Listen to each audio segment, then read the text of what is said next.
नमस्कार मंडळी. 60नंतर कामापासून रिटायरमेंट घ्या, पण स्वतःची हेल्थ सुधारवण्यासाठी तेवढेच जास्त जोमाने काम करा. हेच दाखवत आहेत माझ्या आनंदमयमधले sweet 60s student. Sweet 60s म्हणजे हे सगळे 60sच्या वरचे आहेत, 60+ एज ग्रुप. पण तीच आसनं करताना त्यांची वय नाही दिसत आहेत, तर त्यांचं डेडिकेशन दिसतं आहे. डेडिकेशन की आत्ता आम्हाला आमची क्वालिटी ऑफ हेल्थ सुधरवायची आहे.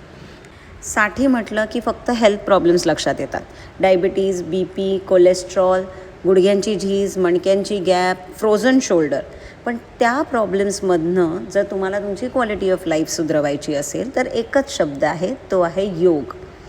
योगाने फक्त शारीरिकच नाही तर मानसिक बळही वाढतं, हे आपल्याला सगळ्यांनाच माहिती आहे. पण आत्ताच्या या वयात 60नंतर तो हरवलेला कॉन्फिडन्स परत येणंही तेवढंच महत्त्वाचं आहे की आपल्या शरीरातही आपण ही सगळी आसनं करू शकतो. काहीही प्रॉब्लेम्स असतील तरीही आसनं करू शकतो, हा कॉन्फिडन्स. ह्या ज्या करतायत त्याही 70+ आहेत. हलासन करतायत भलेही रिंग घेऊन, कारण त्यांच्या मणक्यांना तेवढा सपोर्ट मिळावा.